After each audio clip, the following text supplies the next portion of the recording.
Hello les Poképotes, la Pika Team, c'est Pika Silver, comment que c'est?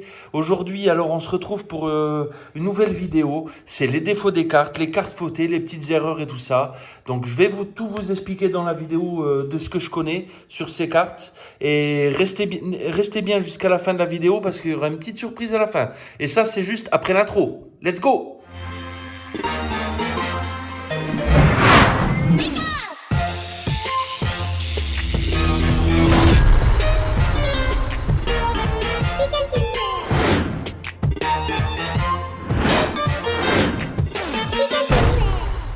Au niveau des défauts des cartes, on a ce genre de carte-là que je vous présente. Ça, c'est une carte off-center. Vous voyez, là, elle est vraiment très très décalée. On voit une légère ligne noire. Donc voilà, ça c'est une off-center. Ça peut se passer en haut, en bas, sur la gauche, sur la droite. Derrière, on voit bien que elle est en plus en twister. Ça veut dire qu'elle est décalée de ce sens. Voilà, ça c'est une carte off-center. Après, ce qui peut arriver, voilà, ce qui est vraiment très très rare, c'est les cartes miscut. Ça veut dire miscut, c'est quand on voit plus la ligne noire et quand on voit plus derrière la ligne bleue, sur le haut, sur le bas. Ça c'est une miscut. Donc on n'en est pas là, j'en ai pas encore dans ma collection. Là j'ai qu'une belle off-center, c'est la plus grosse que j'ai. Donc voilà, c'est cool, mais c'est pas une miscut. Voilà, miscut, en fait, c'est quand ici c'est coupé et on voit le haut d'une autre carte ici et derrière on ne voit ni du bleu. En fait, voilà, une miscut, ça serait comme ça avec le début de la prochaine carte ici. Voilà, ça c'est les cartes fautées. Voilà, miscut, misprint. Donc misprint, c'est, j'en ai pas sous la main, mais une misprint en fait, c'est quand il y a défaut d'impression. C'est-à-dire au milieu de la carte, il peut y avoir un point blanc qui a gêné l'impression, ou alors par exemple une double impression. Ça veut dire qu'on va, vous savez, quand on était petit, qu'on mettait les lunettes 3D en bleu et rouge là. Et ben si par exemple les misprints en fait. La carte, en fait, on a l'impression de voir en 3D parce qu'elle a été imprimée en double. Ou alors, des fois, les misprints, ça veut dire que là, il y aura bec primitif et elle sera aussi imprimée en anglais dessus. Donc, il y aura le bec primitif et la traduction en anglais en surimprimé sur cette carte. Ou alors des petites erreurs au niveau des énergies, on voit trouble et tout ça. Et des fois aussi misprint, ça peut aussi arriver sur le dos de la carte. Donc misprint, on peut avoir le Pokémon aussi en relief parce qu'il a été imprimé 2 fois de suite, mais pas un sur l'autre, mais donc un peu décalé. Donc voilà, ça c'est du misprint. Le miscut, le misprint, je vous ai un peu tout dit sur ça. Là, on va passer sur une autre erreur qui est vraiment magnifique. C'est ma plus belle carte en erreur. C'est le crimp. Regardez cette carte. Elle a été scellée dans le booster. Et c'est vraiment une très très belle... Je vais zoomer. Voilà, ça c'est un exemple de crimp. Voilà. Vous voyez, en fait, elle a dépassé un peu du booster et quand elle est passée à la machine pour sceller le booster, le booster n'a pas scellé le booster.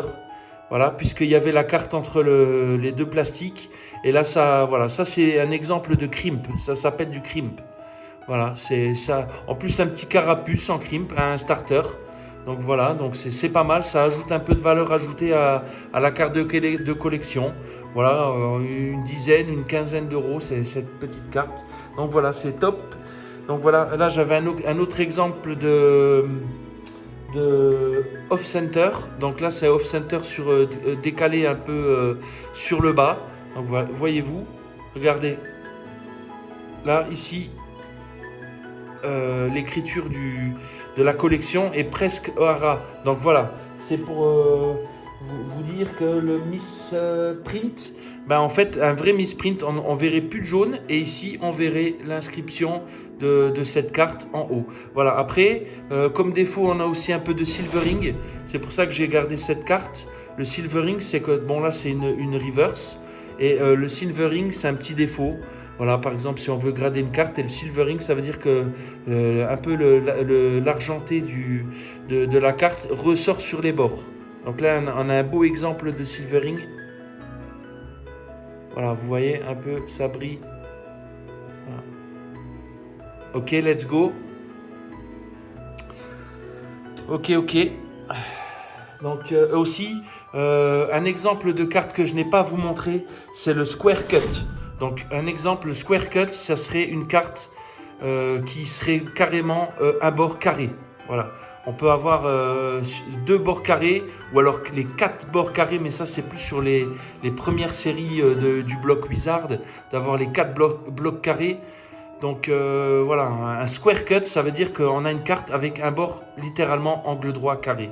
Ça, j'ai pas d'exemple à vous donner, mais vous pouvez un peu imaginer ce que ça donnerait comme erreur de carte. Voilà.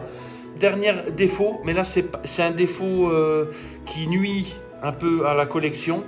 Donc voilà, là on avait un peu les défauts qui étaient recherchés par les collectionneurs, qui ajoutaient un peu de valeur ajoutée à des cartes communes ou alors aux rares ou tout ça. Mais là, par exemple, là je vous présente une dinguerie.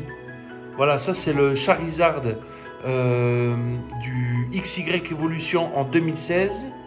Voilà, c'est tout simplement une dinguerie. Mais regardez sur cette carte, on a 2 print lines. Ça, c'est de la print line. Ça veut dire que c'est une ligne d'impression sur l'holographisme. Voilà, et ça, par exemple, si je fais grader cette carte chez PSA ou chez PCA, ben là, la print line, elle va me pénaliser et je n'obtiendrai sûrement pas un 9, peut-être un 8, un 8,5. Donc voilà, c'est une très très belle carte. Elle est parfaite, hein. Regardez, je la retourne derrière, je vous la montre. Les coins sont impeccables. C'est quoi cette saleté? Un petit point blanc ici.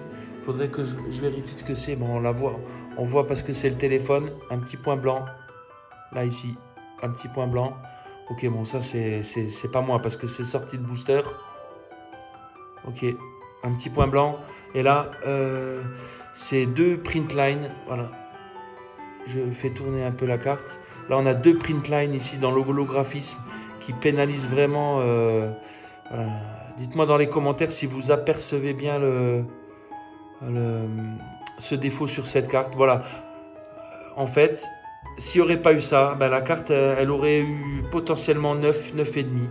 Voilà. Donc, voilà. Là, on voit bien ici le print line. Voilà, très très belle carte. Je l'ai sortie pour vous exprès. Normalement, je ne dois pas le faire. Voilà, je l'ai sorti exprès pour vous. Je la remets dans son top loader. Voilà, elle est protégée. Let's go. Ben là, on voit un peu quand même, mais on voit moins avec le top loader. C'est pour ça que je l'avais sorti. Ok, la petite surprise aussi, c'était... je suis passé en kiosque en tabac prendre un R7 de Tempête Argentée. Donc, Regieleki, Lugia, Regidraco et Goupix. On va s'ouvrir ça. On va tenter, alors on va mettre tout ça. Et vous avez vu dans l'arène aujourd'hui, on a la box qu'on a ouvert la dernière fois en vidéo. Donc la box des 25 ans. Ça, c'est une display japonaise de Reine de Glace. Et ça, c'est Destinée Radieuse, l'ETB Destinée Radieuse, que ça me sert de ranger quelques cartes de ma collection Destinée Radieuse. Ok, let's go. Alors on va ouvrir ça. Je vais mettre le petit Charizard ici, le petit Gavalgon Carapuce, le petit déflaisant. Et c'est parti, on va s'ouvrir ça. Je prépare les sleeves. Voilà, les sleeves sont là. Let's go les potos.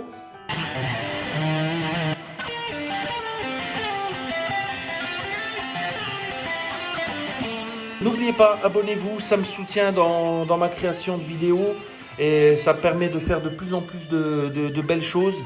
Franchement, on est motivé au taquet. Vous avez vu les dernières vidéos, c'était que de la dinguerie. On a eu de la chance dans les shorts. J'ai eu de la chance dans l'ouverture de l'ETB.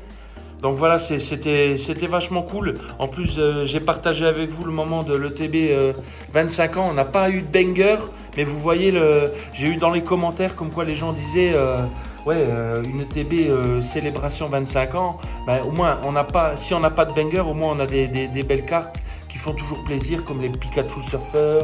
Voilà, c'est comme ça. Allez, c'est parti, let's go les potos. On va s'ouvrir ça. On va pas perdre de temps. Let's go. Ok, un code blanc. Un code blanc. On va se la jouer en Silver Storm avec le code blanc. Let's go. Let's go, let's go, let's go, let's go. Et non, un petit Frigilady. Ouh, c'est une rare. Fragile Eddy. Oui, c'est une rare. Reverse rare. Fragile Eddy de Issui. Très belle reverse. Bon, là, c'est que l'énergie qui est tombée. Désolé, j'ai fait tomber l'énergie. Et en rare, un fait l'inferno. Ok, on va les mettre là. Parce que c'est toujours une reverse. Et on aime bien quand même les reverses. Hein. Moi, franchement, je crache pas dessus. Hein. Ok, let's go les potos. On enchaîne avec Regieleki. Non, Regidrago. Ok, c'est parti. Encore un code blanc. Allez, Silverstorm. Silverstorm. Eh non, Professeur Lavande. Professeur Lavande, ok. En reverse. On va le mettre quand même avec la petite reverse. Et un Viridium en rare. Ok. Bon, ben... Let's go, hein. Let's go. C'est parti. On va s'ouvrir... Lugia. Let's go. Ouh, Blackstorm. Alors là, on va se la jouer à la Blackstorm. Hein. Attendez, je zoome pour que ça voit bien. 1, 2, 3, 4 avec une carte Vestar que nous annonce la Vestar. On va voir ça tout de suite. Altaria. Brésilion, oui, je l'avais bien dit. Disparaît-il? Qui va disparaître. Lupio. Le petit Piu-Piu de Lupio. Meditica. Araqua, l'araignée d'eau. Ponita. Let's go. Mimitos, normalement on est sur la reverse. TG, c'est ça, il y a de la couleur. C'est vachement coloré. Ah oui. Colorior. Ok, let's go. Je sais plus si on l'avait celle-là. Je sais plus du tout. Dites-moi en commentaire, j'arrive plus à suivre sur cette série. Ok, derrière. Ah non. Bah, ça sera une holographique. Parce qu'on a forcément le code noir. Donc. Un Symbios en reverse. Ok, let's go. Bon, on aurait bien aimé un double 8 de fou, style, voilà. Mais Colorior, ok, let's go. Très très belle TG, franchement, let's go. Colorior, on voit son dresseur ici, on aperçoit. On ne sait pas ce qu'il fait. Attendez, je vais zoomer. Et avec des marteaux, on dirait qu'il est en train de péter un câble. Je sais pas ce qu'il fait. Ok, Colorior, lui, dessine. Ouais, ben, voilà, dès qu'on avait ouvert, on voyait que ça pétait la couleur. Hein. Bah voilà, ben, Colorior, voilà. Let's go, cool, une TG. Allez, pour le dernier booster de cette R7. Let's go. Ah non, le code blanc. Allez, Silverstorm pour ce code blanc en espérant qu'on ait une TG. Et non. Un Fion en rare et un Draco en reverse. Ok, let's go. Bon, bah, c'était mitigé. Bon, après, avec la chance qu'on a eu dans les autres ouvertures, voilà, on peut pas non plus à chaque fois demander la lune. Mais c'était vachement cool. C'était Pika Silver. À ciao les Poképotes. À très vite dans une prochaine vidéo. J'étais super content de vous faire la thématique sur ces cartes. Vraiment très très content. En plus, une petite ouverture sympa, une TG que je vous présente avec ces magnifiques cartes. Donc voilà, allez, ciao les Poképods, ça m'a fait super plaisir.